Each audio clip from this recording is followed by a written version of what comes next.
Nessa manhã nós vamos dar continuidade com nosso tema desse ano, que é a glória de Deus.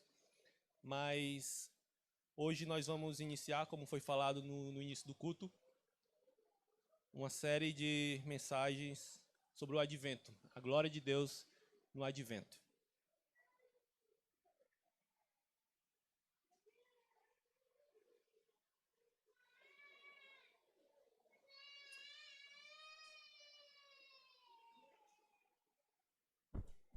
A gente vai ler o texto do Evangelho de João, capítulo 1, versículo 1 ao 3.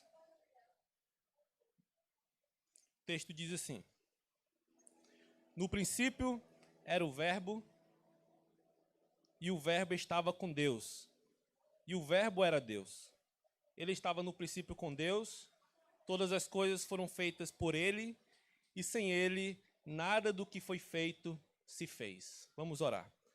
Senhor Jesus, muito obrigado, Pai. Obrigado por tua graça, por tua misericórdia. Muito obrigado, Senhor, porque mesmo diante dos desafios dessa vida, mas nós podemos nos alegrar constantemente no Senhor.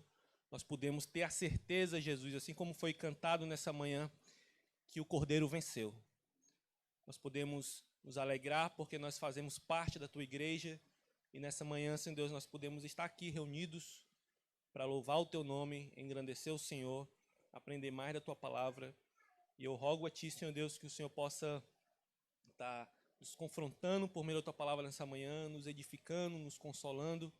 E que assim, Senhor Deus, o teu nome seja engrandecido, glorificado e que a gente seja cada vez mais parecido contigo, Jesus. Amém. Irmãos, a glória de Deus no advento. Esse vai ser a temática dessas nossas próximas semanas. Mas antes de entrar diretamente no texto dessa manhã, nós precisamos entender uma coisa, que desde o Antigo Testamento nós sabemos que em muitas ocasiões existiam muitas profecias sobre a vinda do Messias. Então, os profetas anunciaram desde o princípio e nós temos, com tudo isso, nós temos uma grande história. Nós precisamos entender que nós fazemos parte de uma grande história, a grande história da redenção. Então, essa história tem seu início lá em Gênesis. Nós já passamos por isso aqui nas mensagens, onde o Senhor, depois que Adão e Eva pecaram, o Senhor foi até o homem, a mulher naquela ocasião.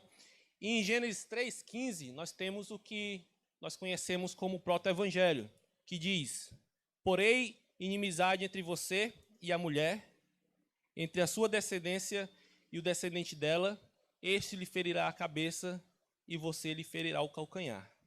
Ou seja, a promessa de um redentor, logo no primeiro livro da Bíblia, em Gênesis, essa promessa é feita para o homem, para a mulher, naquela ocasião, logo após a queda. E isso passa por todas as Escrituras. Quando nós paramos para analisar o texto bíblico, nós vamos ver que constantemente o Senhor vem lembrando o seu povo, por meio das profecias, que um dia o Redentor viria. Que um dia, de fato, essa promessa, que pelo menos a princípio não parece fazer muito sentido, que de fato essa promessa um dia se cumpriria. E que realmente esse Redentor, ele sofreria, sim, mas ele venceria, como nós cantamos nessa manhã. Então, quando nós olhamos para outros textos, nós vamos ver essa promessa ganhando forma. E uma coisa que é interessante é que na teologia tem uma terminologia chamada tipologias. E o que são tipologias? São momentos específicos no decorrer da história que, de certa forma, apontavam para essa obra redentora do Filho de Deus. Como, por exemplo, nós vemos claramente uma tipologia sobre Cristo, quando o cordeiro é sacrificado no lugar de Isaac. E mais para frente, em Êxodo, quando o cordeiro é morto e o sangue daquele cordeiro é passado nos umbrais das portas, ali nós percebemos claramente que esses textos apontavam, eram sombras daquilo que de fato viria a ser no Novo Testamento. E nós conhecemos bem essa história porque, graças ao Senhor, nós somos participantes de tudo isso. O sangue do Cordeiro está sobre nossas vidas. Nós somos libertos, somos salvos, redimidos pelo sacrifício desse Cordeiro. Então, não é algo novo. Não é algo que surge do nada no Novo Testamento. Não, os profetas já vinham apontando para isso. E nós nos encontramos. E fora que existe passagens das Escrituras que falam isso com muita clareza. Por exemplo, Isaías 7,14. Isaías 7,14 é uma profecia direta sobre a maneira como o Redentor viria ao mundo. Isaías 7,14 diz o seguinte: portanto, o Senhor mesmo lhes dará um sinal. Que sinal é esse? Eis que a virgem conceberá e dará à luz um filho, e ele será chamado Emanuel.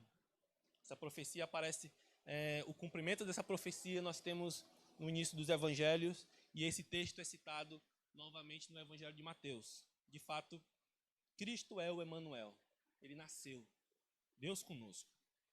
E também no próprio profeta Isaías é nos relatado sobre o processo do sofrimento desse Redentor. Isaías 53:4 diz o seguinte: certamente ele tomou sobre si as nossas enfermidades e as nossas dores levou sobre si. E nós o considerávamos como aflito, ferido de Deus e oprimido. Então, diferente do que viveram no passado os profetas, nós desfrutamos do cumprimento dessas profecias. Nós desfrutamos do cumprimento de todas essas coisas. Então, não sei você, mas quando eu canto "O Cordeiro venceu", isso agita o meu coração. Por quê? Porque ele verdadeiramente venceu. Se nós estamos reunidos aqui nessa manhã, é porque realmente o Cordeiro venceu. Aquilo que os profetas almejaram com todas as suas forças, desejaram, eles quiseram ver esse cumprimento, eles não tiveram esse privilégio. Mas nós desfrutamos desse privilégio de ver o Filho de Deus glorificado, porque essa promessa se cumpriu, e isso é maravilhoso. Então, irmãos, mas o que nós encontramos em João 1, verso 1 e 3, o texto que nós lemos inicialmente, é o cumprimento inicial dessa promessa. O cumprimento inicial dessa promessa. Aqui nesse texto, o apóstolo João, ele diferente do início dos outros evangelhos, e eu vou já passar o PowerPoint, vou já chegar lá. Diferente dos outros evangelhos, ele não inicia com um relato ali do nascimento de Jesus, como Marcos faz, como Mateus, como João, como Lucas.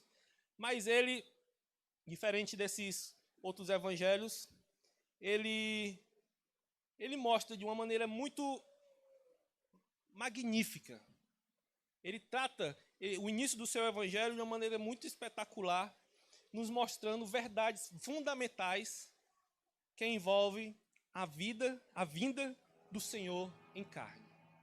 Ele não vai falar ali os detalhes como Jesus nasceu, mas ele vai abordar fundamentos, verdades essenciais do que tudo isso se trata, a vinda do Senhor em carne. Então, verdades referentes à sua deidade, ou seja, Cristo é Deus, nós vamos ver, seu poder, sua glória, sua autoridade.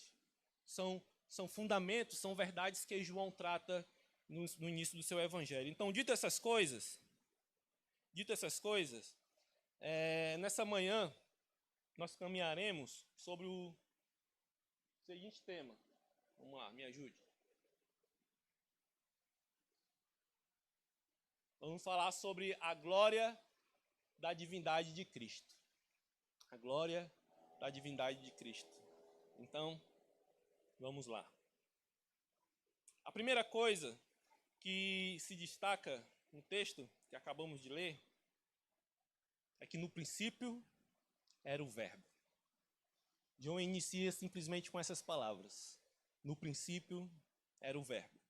Então João começa afirmando que o Senhor Jesus é eterno. Porque eu não sei se você lembra, mas no primeiro livro da Bíblia, em Gênesis, basicamente aparecem essas mesmas palavras, do princípio. Então, com isso, irmãos, João ele enfatiza que o Verbo é eterno. O Verbo não foi criado.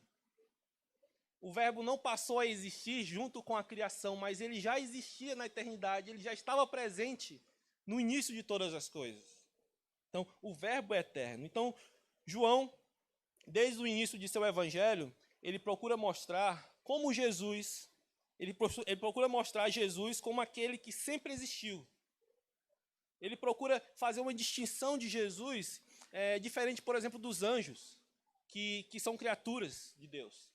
Ele procura fazer fazer essa distinção entre Jesus e a natureza, os animais, os peixes dos mares, as aves do céu. Ele faz essa distinção de maneira muito clara. Por que ele faz isso?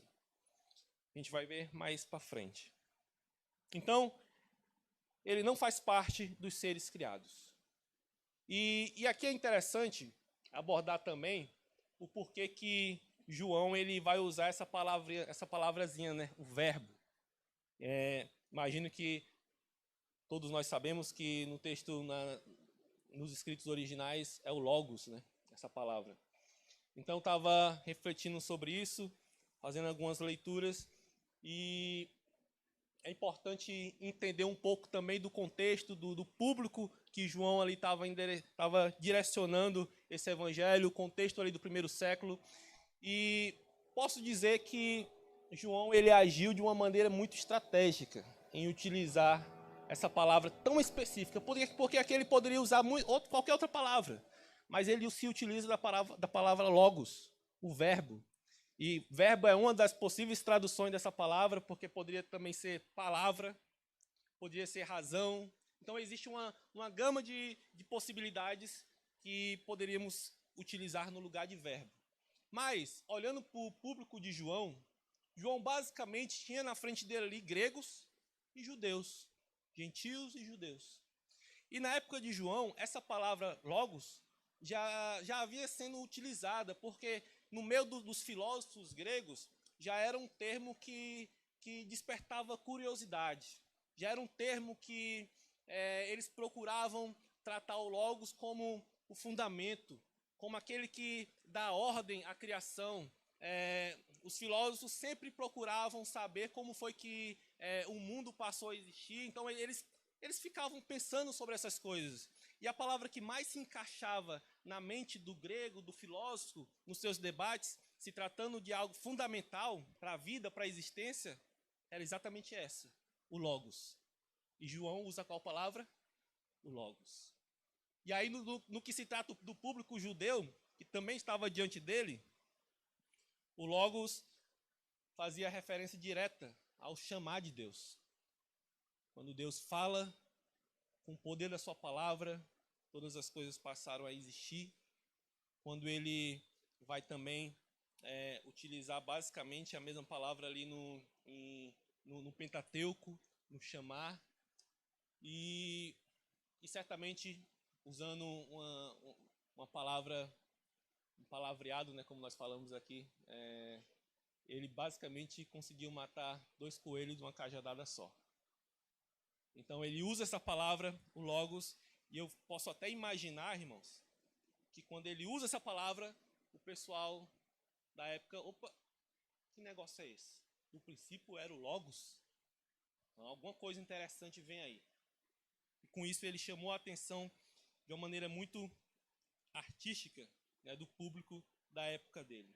Mas logo em seguida, ele também vai dizer o seguinte. Só um minutinho.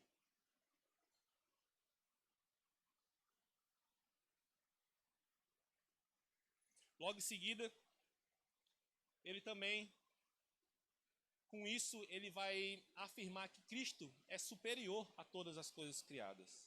Então, no princípio era o verbo, o logos.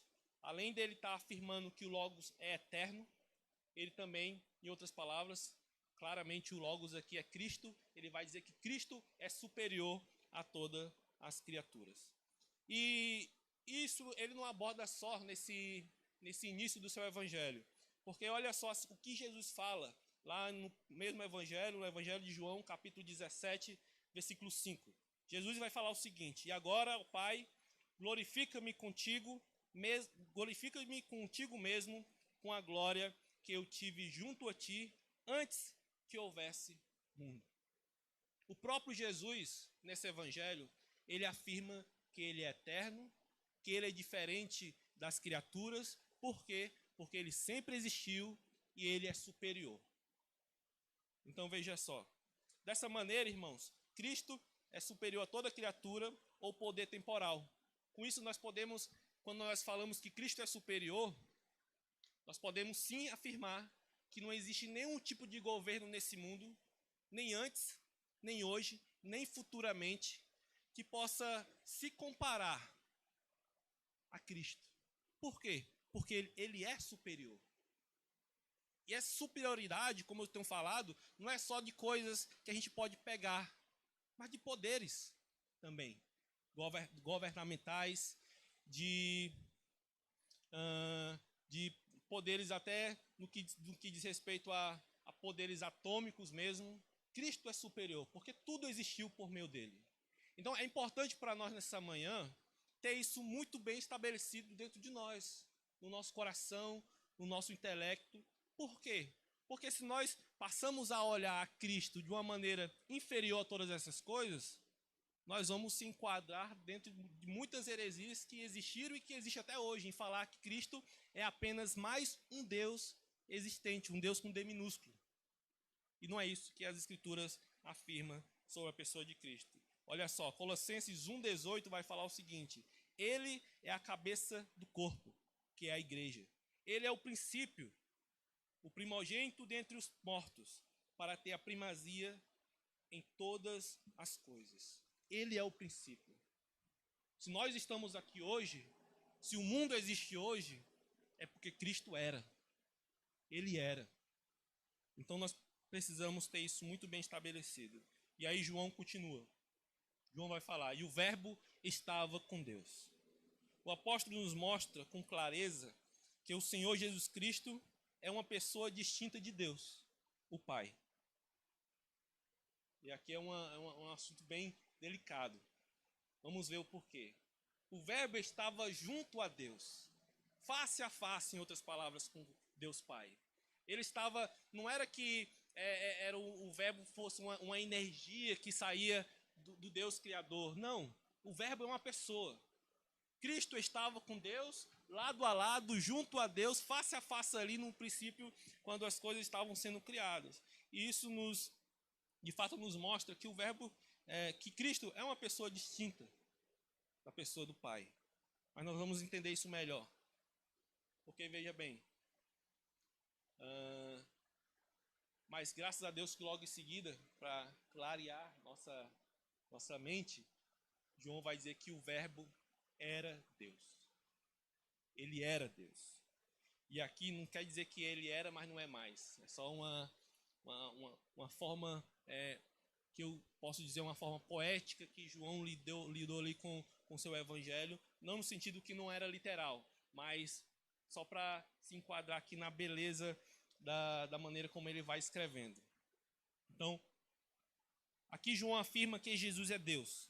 Assim como anteriormente ele nos mostrou que Jesus é eterno, pois o verbo já era desde o princípio, e logo em seguida o apóstolo nos mostra que Jesus estava ao lado do Pai na eternidade, João também afirma com todas as palavras que o verbo é Deus.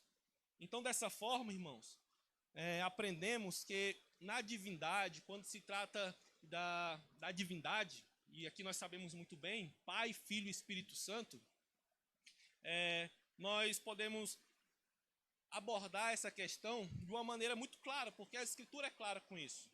Ele vai dizer que o Filho é Deus, o Verbo era Deus, ele estava com Deus, então dessa maneira não pode ser uma única pessoa, porque estava junto a Deus, a preposição é essa, mas também nos mostra que pelo fato do Filho ser eterno, ser superior a todas as coisas, mesmo que ele seja distinto, mas ele possui a mesma essência.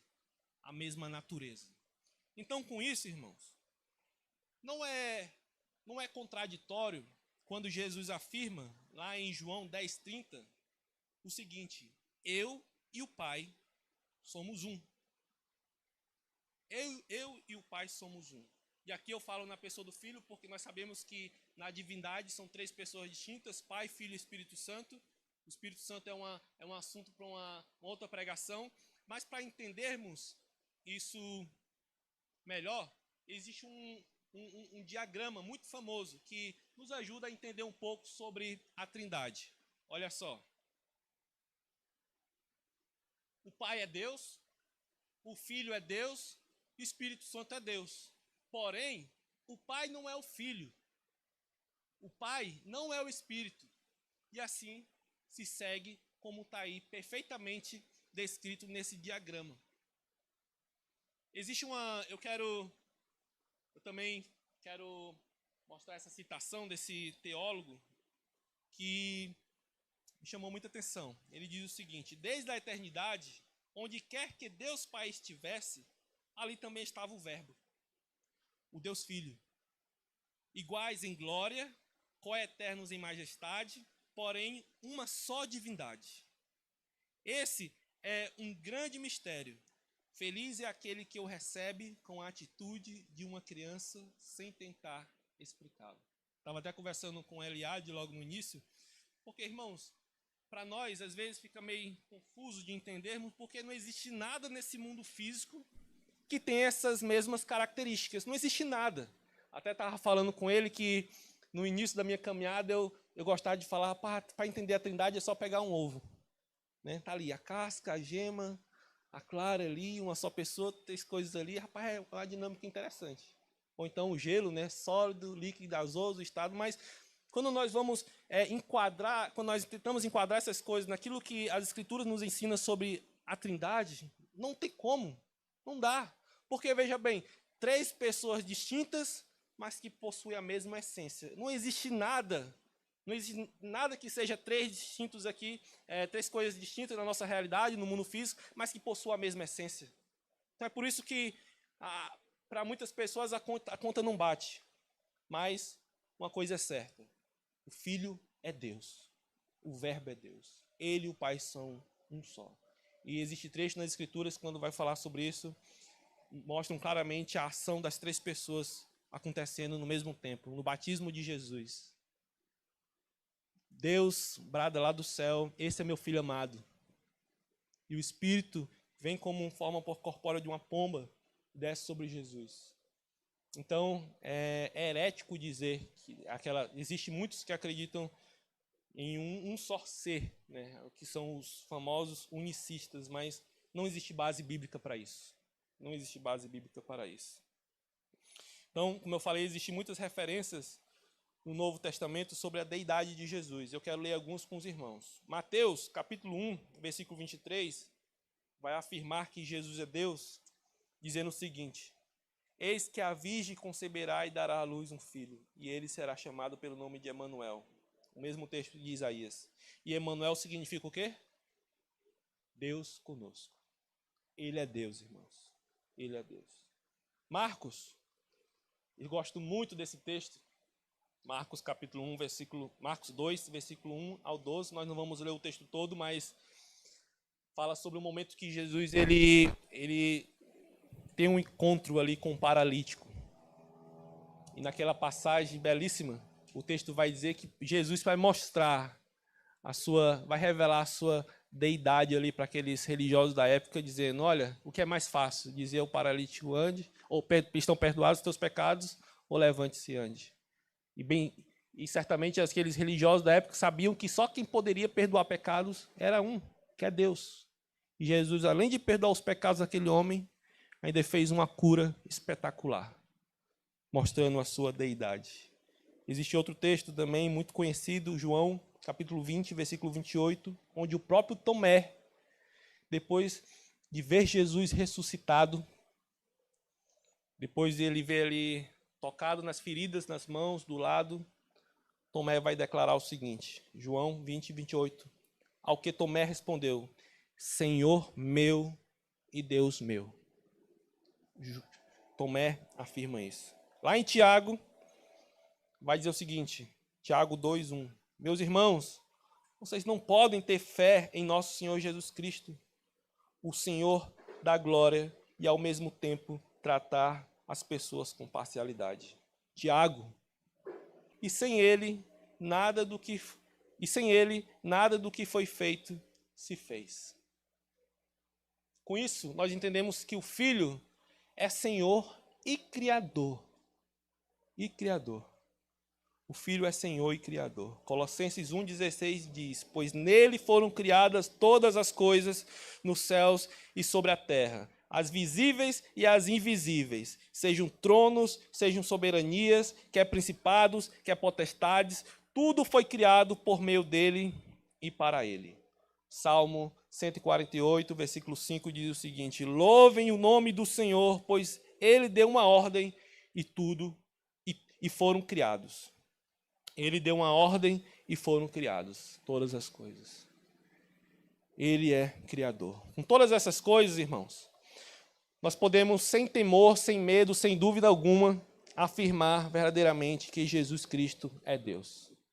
Ele é eterno, ele não foi criado, ele sempre existiu como Deus, criador e sustentador de todas as coisas, e sem dúvidas podemos declarar que ele é o Todo-Poderoso. Que ele é o Todo-Poderoso. Então, diante da verdade que Jesus é Deus, nessa manhã eu quero destacar 4 implicações para nós como povo de Deus. Diante da verdade, veja bem que Cristo é Deus, é importante fazer temos algumas implicações. A primeira implicação é: Jesus é Deus, em outras palavras, seu sacrifício foi perfeito. Irmãos, o sacrifício de Jesus só é perfeito, só tem a capacidade que ele tem, porque ele é Deus. Desde o Antigo Testamento, desde quando os sacrifícios foram estabelecidos. E eu até brinco, quando eu leio o Levítico, eu quase sinto o cheiro do churrasco ali, da carne queimando, porque é sacrifício demais. Para todo tipo de pecado tem um animal morrendo, grande, pequeno, médio. Para a pessoa que tinha mais condições era um tipo de sacrifício. Para a pessoa mais pobre o animal era menor. Mas precisava de muito sacrifício, constantemente. Mas diante do fato, irmãos, que Jesus Cristo é Deus, o sacrifício dele na cruz é perfeito, foi perfeito. Vamos ler aqui, irmãos, Hebreus, vamos lá, de pecados. Entretanto, nesses sacrifícios ocorre recordação de pecados todos os anos, porque é impossível que o sangue de touros e de bodes remova pecados. Por isso, ao entrar no mundo, Cristo disse: sacrifício e oferta não quiseste, mas preparastes um corpo para mim. Não te agradaste de holocaustos e ofertas pelo pecado. Então eu disse: eis aqui estou. No rolo do livro está escrito a meu respeito: estou aqui para fazer, ó Deus, a tua vontade. Depois de dizer, como acima, sacrifícios, ofertas, holocaustos e ofertas pelo pecado não quiseste, nem deles te agradastes, coisas que se oferecem segundo a lei. Num segundo momento acrescentou: eis aqui estou para fazer, ó Deus, a tua vontade. Ele remove o primeiro para estabelecer o segundo. Nessa vontade é que temos sido santificados, mediante a oferta do corpo de Jesus Cristo, uma vez por todas. Ora, todo sacerdote se apresenta dia após dia para exercer o serviço sagrado e oferecer muitas vezes os mesmos sacrifícios que nunca jamais podem remover pecados. Jesus, porém, tendo oferecido para sempre um único sacrifício pelos pecados, assentou-se à direita de Deus, aguardando daí em diante até que os seus inimigos sejam postos por estrado de seus pés.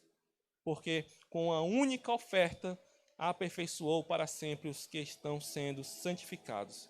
E disto nos dá testemunho também o Espírito Santo, porque após ter dito: esta é a aliança que farei com eles Depois daqueles dias, diz o Senhor, imprimirei as minhas leis no coração deles e as escreverei sobre a sua mente. Escreverei sobre a sua mente. Acrescenta, também dos seus pecados e das suas iniquidades jamais me lembrarei. Ora, onde há remissão de pecados, não existe mais necessidade de sacrifício pelo pecado. Ele é o sacrifício perfeito, irmãos, pelo pecado. Não existe outro meio de salvação diante disso. Não existe outro meio. É de se surpreender, irmãos, que no mundo que vivemos sempre existiu e existe muitos outros deuses que as pessoas consideram como tal. Só para os irmãos terem noção, só no hinduísmo existem 330 milhões de entidades. Só no hinduísmo. 330 milhões de seres que eles consideram como Deus. Sem contar as outras demais religiões. Mas, diante de todas essas coisas, nós podemos ter a certeza que é somente por meio de Cristo, pelo fato dele ser Deus, que nós conseguimos alcançar a remissão pelos pecados, a vida eterna. Somente por meio de Cristo, o sacrifício perfeito. Então, a dinâmica de todas essas religiões, quando a gente para analisar, é a mesma. Que dinâmica é essa? O homem tentando ir com seus próprios meios, se chegar até a divindade, fazendo sacrifícios, cumprindo certas regras para se chegar até Deus. Mas o cristianismo bíblico não é assim. Não é assim. Sabe por quê? Porque o que é nos apresentado por meio da palavra de Deus é que a própria divindade veio até nós. O próprio Deus se fez carne, habitou nesse mundo corrompido, ofereceu-se como sacrifício perfeito e por meio dele nós somos salvos. Eu não sei como é que está, a sua vida, não sei se você já tem isso muito bem estabelecido no seu coração, mas entenda uma coisa, você pode morrer de pagar a promessa, não vai servir de nada. Você pode morrer de cumprir certas coisas que você acha que isso vai lhe dar a vida eterna, não vai adiantar de nada. Sabe por quê? Porque somente Cristo pode fazer isso. Somente Cristo. Então, diante da verdade que somente somos salvos através de Deus Filho, faz-se necessário também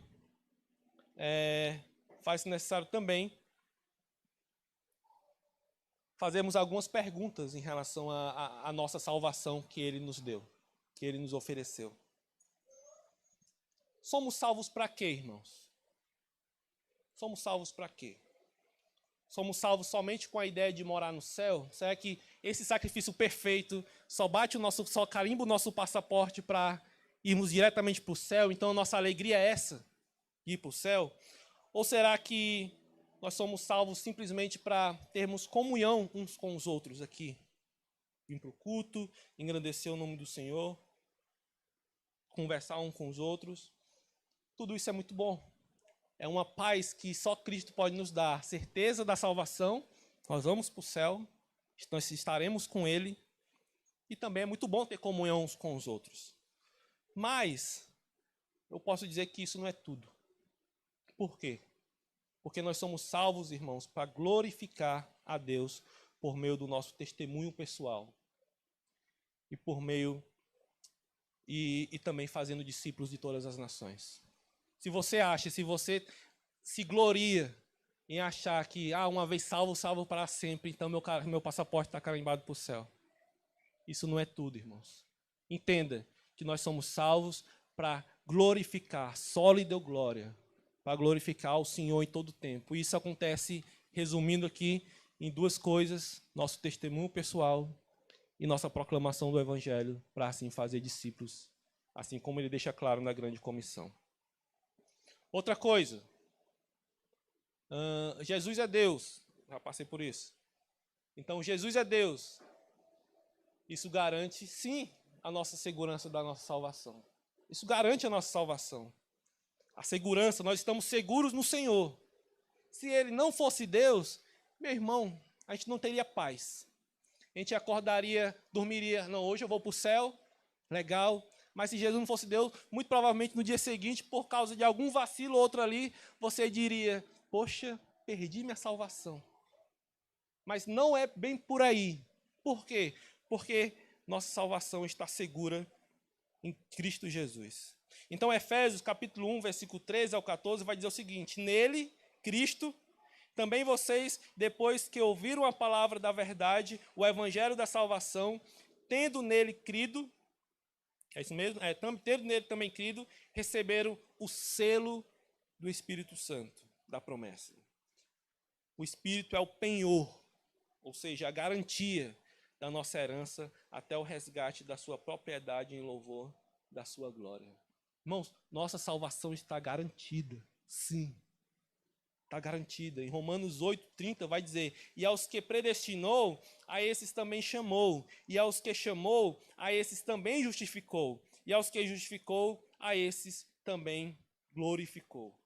A graça para perseverar, que é uma coisa que a gente precisa entender, logo em seguida que nós acreditamos nessa verdade, que Cristo garante, nossa salvação está segura no Senhor, nós precisamos entender uma coisa, que a graça para perseverar até o fim, não vem de nós mesmos, mas vem do próprio Deus.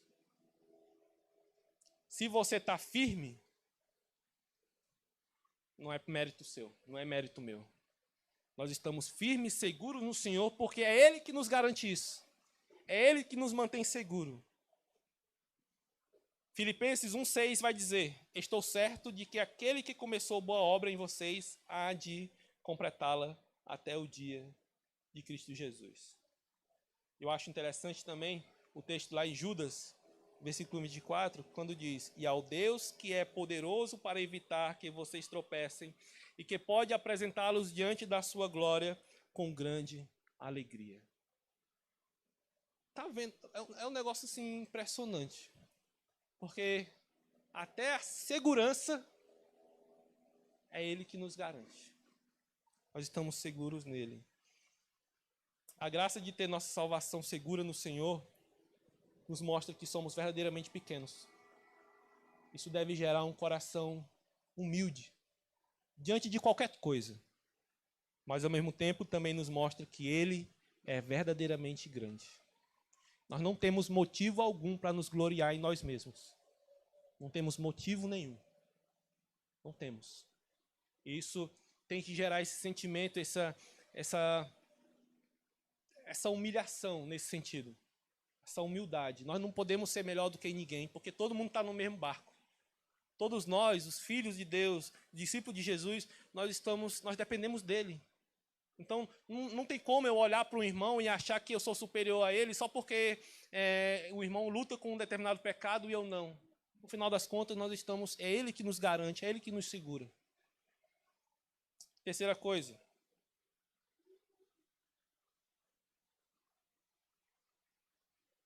Estou apertando o botão certo. Ou não?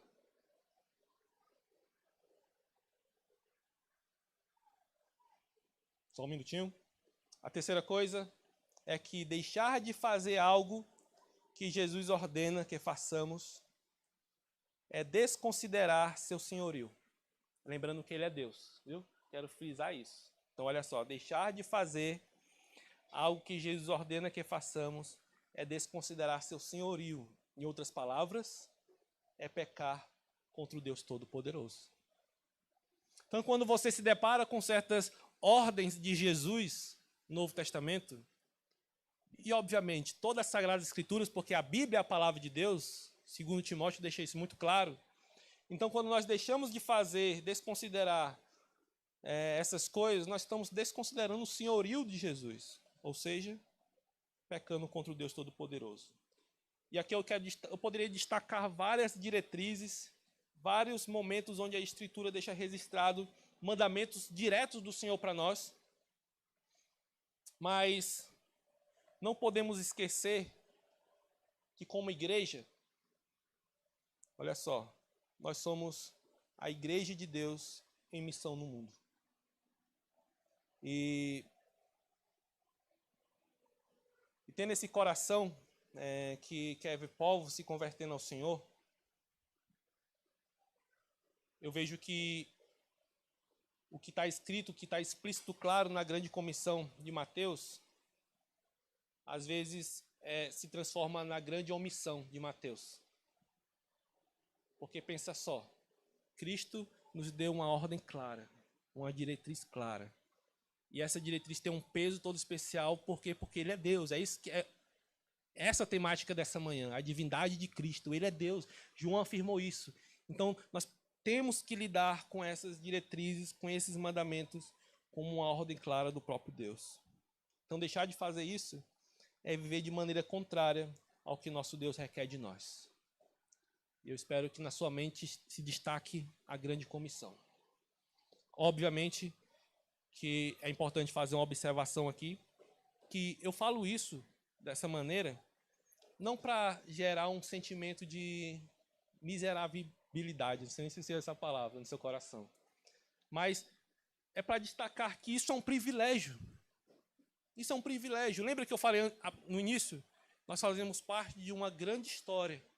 Essa história tem seu ápice na pessoa de Cristo Jesus, na obra redentora dele, mas não acabou ali. A história continua. E pela graça de Deus, nós fazemos parte, nós somos incluídos nessa história maravilhosa de redenção. Onde eu acho muito legal a forma como o Ministério Bom Solo colocou lá, né, a história da esperança. E, de fato, essa história é uma história de esperança. E nós estamos incluídas nela. Nós somos incluídos nessa história. Então, com isso, irmãos, nós precisamos entender que nossa missão é proclamar o Evangelho e fazer discípulos. Nós não podemos desconsiderar isso. E, por último... Por último...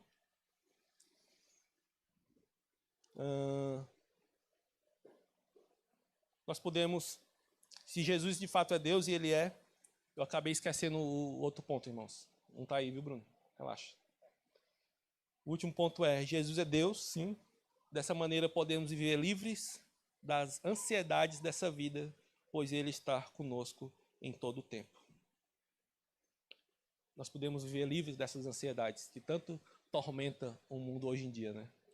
Porque Ele está conosco. No texto também da comissão vai dizer o seguinte: e eis que estou com vocês todos os dias até o fim dos tempos. Irmãos, somente Deus poderia fazer tal afirmação. Ele está conosco até o fim dos tempos. Ele está conosco. Irmãos, dessa maneira, dito todas essas coisas, nós podemos... talvez a única coisa que nós podemos fazer nessa manhã ao Senhor é simplesmente louvá-lo, engrandecê-lo, agradecê-lo. Realmente afirmar, Senhor, muito obrigado porque o Senhor é Deus.